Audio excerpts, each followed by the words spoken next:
Open session meeting of the Long Beach Community College District Board of Trustees to order. Welcome, everyone. We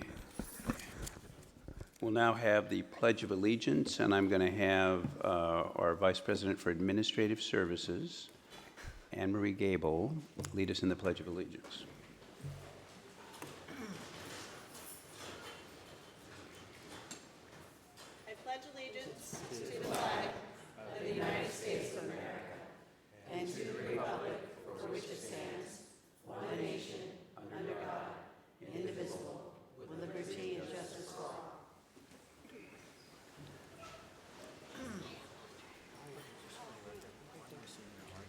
Madam Secretary, could we call the roll, please? Irma Archuleta. Aye. Virginia Baxter. Aye. Jeff Kellogg. Here. Doug Otto. Here. Sunny Zia. Here. There is nothing to report on our closed session items. I would entertain a motion to approve the minutes of September 8th, which was a regular meeting of the Board of Trustees. So moved. Second. Did you get those, Jackie? Repeat, please. Okay, who made the motion? I made the motion. Sunny Zia made the motion, and I second. Irma seconded. Any discussion? Please call the roll. Irma Archuleta. Aye. Virginia Baxter. Aye. Jeff Kellogg. Aye. Doug Otto. Aye. Sunny Zia. Aye. Motion passes unanimously. Introductions and special announcements. I have one, and I think the president does as well.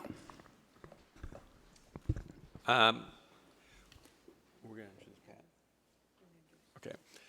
First, I want to welcome our Personnel Commissioner, Janine McManigal-Ball, to today's board meeting and congratulate her on being reappointed to the Personnel Commission. Congratulations, Janine.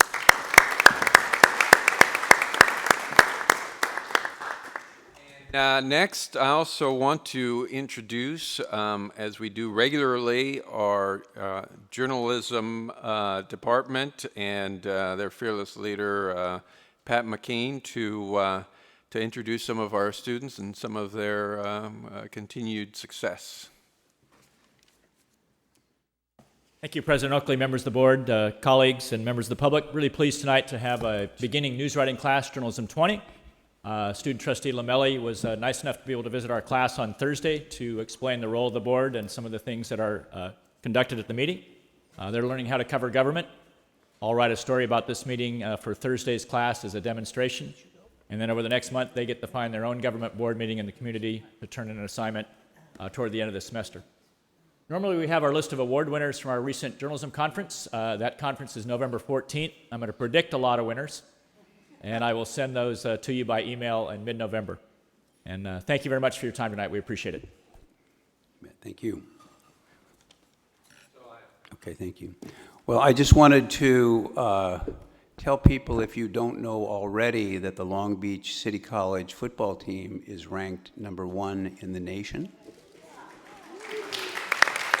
That's, for those of you who haven't had your first history class, that means all 50 states. And so this is a tremendous, I think 1995 was the last time that we were a national champion. We have some games left to play, but this is very exciting. We've got lots of activities planned for homecoming on, I believe it's the 7th? Yes. Excuse me, November 7th. And we hope everybody will come out to that game. This weekend, we are playing Riverside, which is a very good team, at Riverside, and I know personally I intend to go, and if other people are planning on going, let us know by contacting the board secretary, Jackie Hahn, or me after the meeting, and we're going to try and make arrangements so that people can go out together. They've been doing a terrific job. The coach is very, very successful, and the spirit is high, and without dating myself, I can remember other national championship football games and watching games at Vet Stadium. And this is a great morale issue for Long Beach City College, and they're doing a terrific job. So let us know if you're interested in going to Riverside, and we're going to try and make arrangements to accommodate people. Reordering of the agenda is agenda item 2.7, and what we're going to do is to take under 5.6 the contract awards on the consent agenda. We're going to pull that item and take the part of it that refers to the Lou Edwards Group and move that up to right after 3.1, so it'll go before 3.1, between 3.1 and 3.2. Somebody's got some timing issues. And any other needs to reorder the agenda? Then Is that item 5.6? Is that the one you're referring to? Okay, because I have questions on that. well, we'll do it earlier, but you can ask your questions. The ASB report, agenda item 2.8.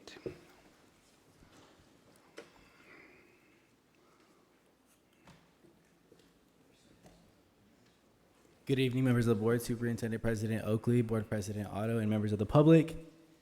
In our this past weekend, the members of the student government organizations, the PCC Student Council, and the ASB Cabinet attended a leadership conference, Seesaw, in San Jose, where we attended development workshops and networking opportunities with other AS or student government organizations throughout the entire community college system.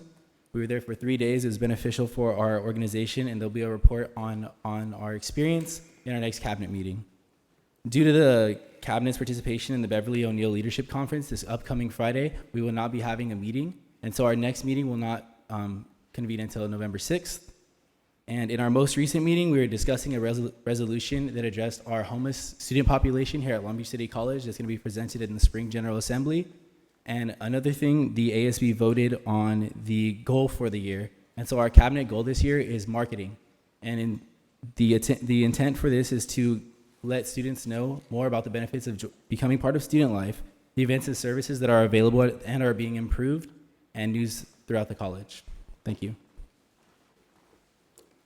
Thank you. Public comments on agenda items.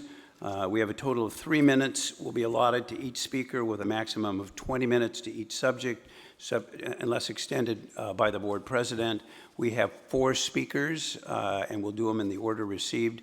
Janae Hund, Dr. Laura Wheeler, Kristen Moreno, and Dr. Christiane Werner. So, Janae?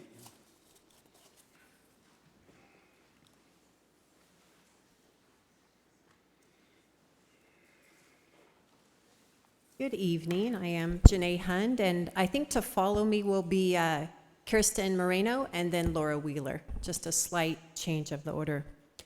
So thank you. I'm just making a comment on the item 2.4, which is the report on the closed session item. And I would just like to take the time to remind everyone that CCA is presently engaged in negotiations, and salary is one of the articles being addressed at the table. And on behalf of all faculty at LBCC, I want to convey to the district the importance of prioritizing faculty. We are the ones who deliver the exact service of education to our greater Long Beach community.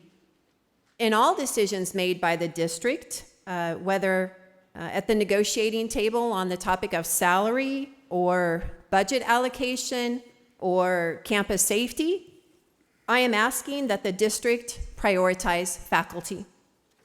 And I thank Trustees Otto, Zia, and Baxter, all of whom I've communicated with in the last week on the topic of prioritizing faculty. Thank you. Then, Kristen Moreno, did you want to go second? Yes. Good, thanks.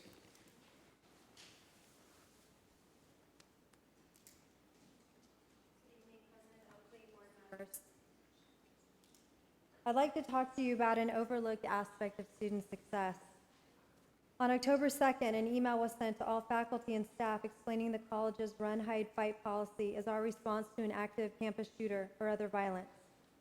On October 4th, I sent a reply to President Oakley and all faculty out of deep concern for our students' success and safety.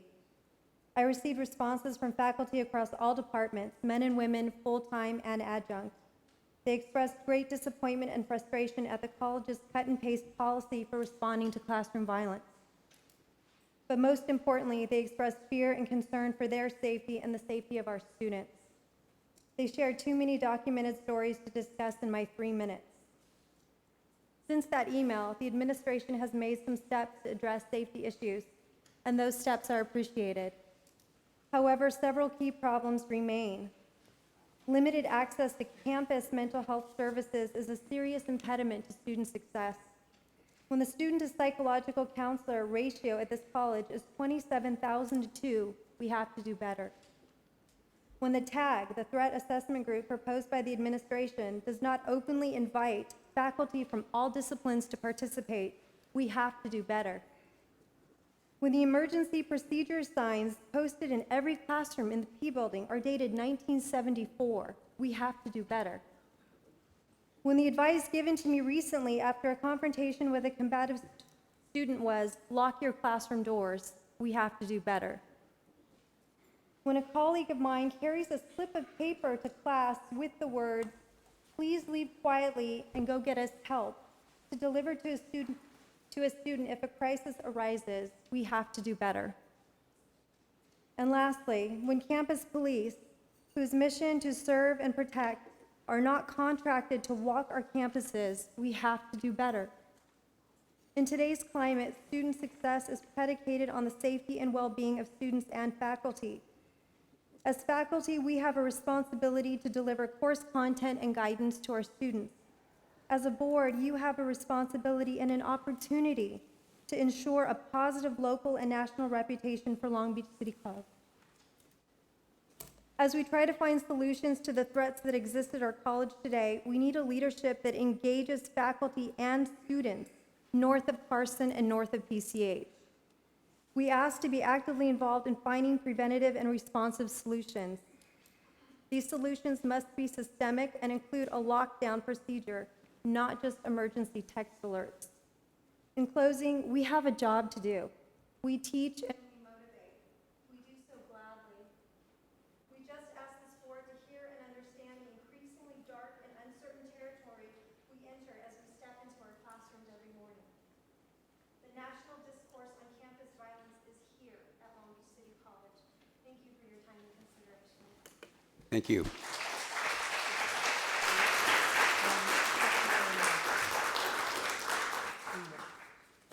Dr. Laura Wheeler.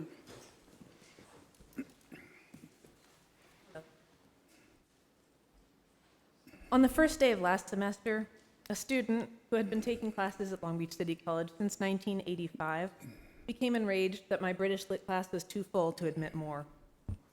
From that day on, and for nearly every single day of the rest of that semester, I experienced consistent, deranged harassment in myriad forms.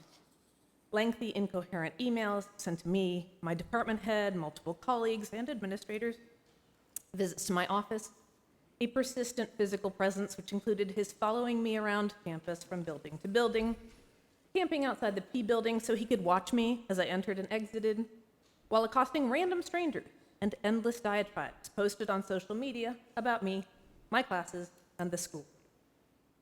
The deep weirdness of these interactions should also be mentioned. The student offered to saw off his own arm to be in my class, to prostrate himself before me and the other students, asked to meet my husband to settle the issue, spoke of how I was dead to him, mentioned my home address and my children, expressed a sense of deep betrayal because he had apparently considered himself part of my family.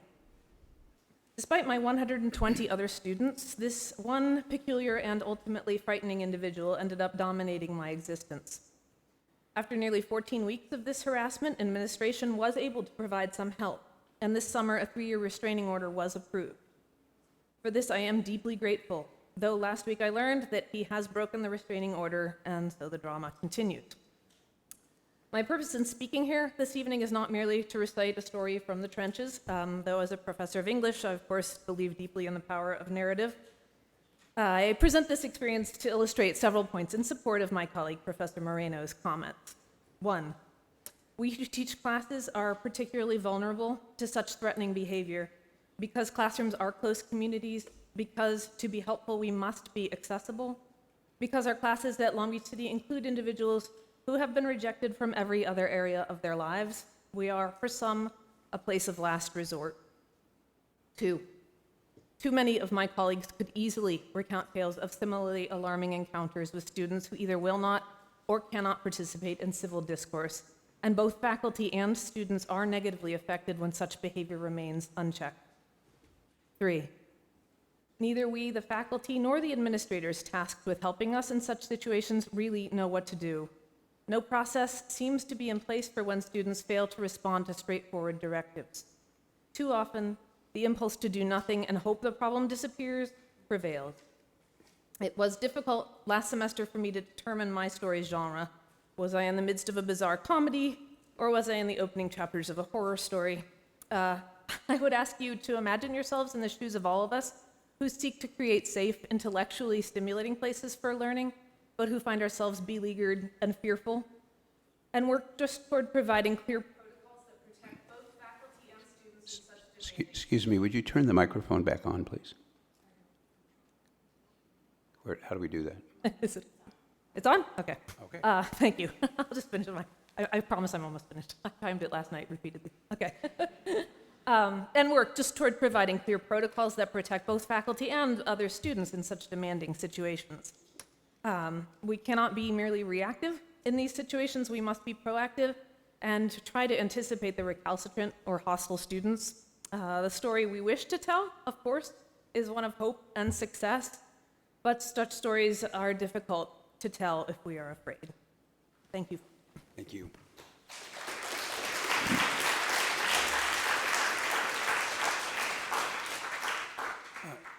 Dr. Christiane Warner.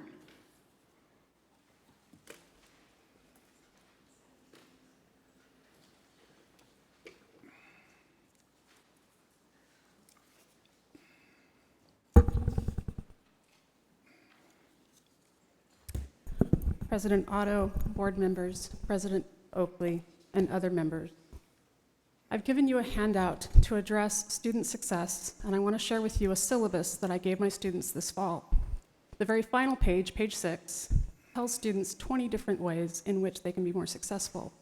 However, if you link and you connect with the pink tab, you will notice that on page 5, I also address safety. It is in my syllabus. It has been in my syllabus for a year now, because if you turn over your packet, there is an article from the Press Telegram in regards to a shooting that happened at Pacific Coast campus in June of 2004. On the very first day of school, every one of my students hears this story. I tell them that there was a gun on campus and it was fired. I tell them that they are empowered to take care of themselves. If this college is waiting for a clarion call to do something, it happened over a year ago. Not much has happened since. More needs to happen. The third document I have for you is labeled in blue. It is an article put out by the Chronicle, which is a document that we use within our industry. It talks about the anxiety that faculty have, the fears that they have. This affects your employees in ways you cannot imagine. At Pacific Coast campus, last year in 2014, there were 3 aggravated assaults. There were 0 here at Long Beach, or at the liberal arts campus. Well, I'm happy to report that there were 0 here, but I teach ESL and I work at the Pacific Coast campus. I also no longer teach nights for a reason. I asked the board to consider 2 actions. We have president's ambassadors who do a phenomenal job promoting the president's agenda and really making students feel welcome here. Why don't we have president's escorts, people who are looking at public service as an industry?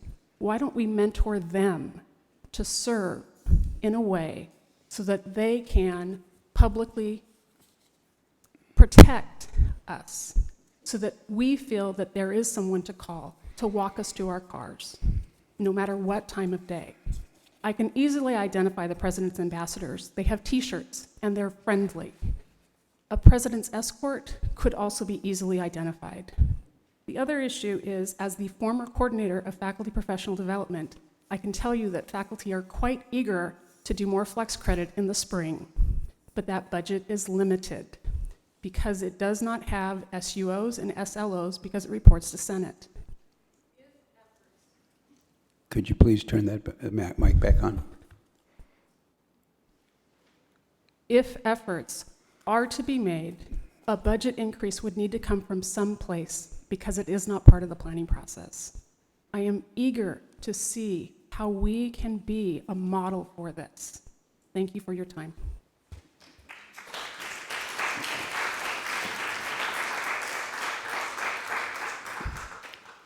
We are now at number 3, topically, presentations. And 3.1 is a legislative update report. And President Oakley, do you want to make the introduction? Yes, thank you. We wanted to give the board an update on some of the issues that will be impacting our college as well as all community colleges up and down the state with regards to activities in Sacramento. And we wanted to have our legislative consultant come, Mr. Dale Shimasaki and his team, including Esperanza, to brief us on where we're at. And so at this point, I will turn it over to Dale, who on a day-to-day basis does a great job of representing our interest in the state's capital. Dale. Thank you. Thank you, President Oakley and members of the board.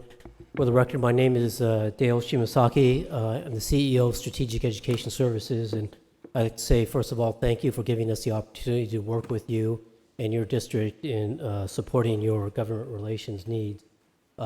Again, for introduction of my staff, the people I work with, David Nevin of my staff is here with us, and Esperanza, who does consulting with our firm as well.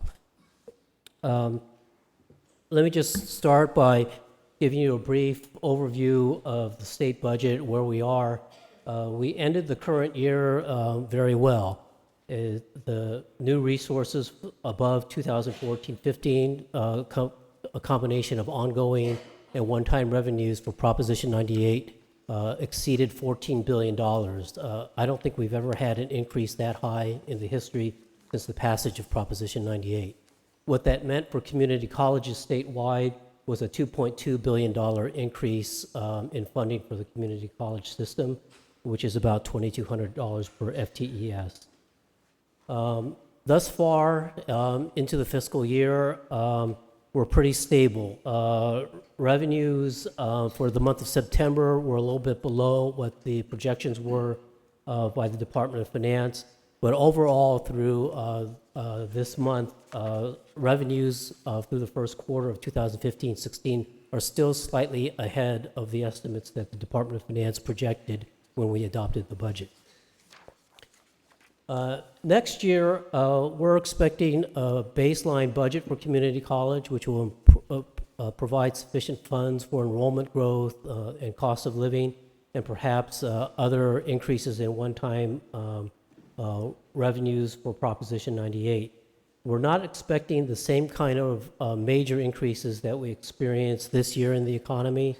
But at the same time, for now, we're not expecting any shortfall in the Proposition 98 guarantee. We'll know for sure in November when the LAO releases its annual report of revenue and expenditure issues. That comes out in November. The one thing that you have to be aware of that's sort of lying out there is that there is still a special session for Medi-Cal funding that in which the legislature was unable to come up with a resolution to the Medi-Cal problem. There's a $1 billion shortfall in Medi-Cal due to the increase in enrollment under Obamacare, and there is 1 year of federal incentive funding that went away. This $1 billion shortfall needs to be met somehow, And the big concern that we ought to have from an education point of view is when there's a shortfall in the non-Proposition 98 side of the budget, members start talking about taking some of the money out of Proposition 98 or suspending the guarantee. So one of the priorities next year is to make sure that the integrity of the Proposition 98 guarantee is maintained. And the final thing to be aware of is that the economy, although we expect relative stability, there's still variables out there that could affect the economy and therefore the revenues into California, which include the status of interest rates, what the Federal Reserve will do, and then what will happen to the stock market, what the situation in China will be, and what the stock market or reaction to the actions that might be taken worldwide in the economy. Just one update on the legislative side, we wanted you to be aware of. There's a number of bills that got passed that affect community colleges, but the one that's perhaps most significant is the expansion of concurrent enrollment activities and opportunities for the community college system. It authorizes an expansion of those kinds of activities. It's geared towards the objective of increasing student success for those students who may not originally be college-bound or who are underrepresented in higher education.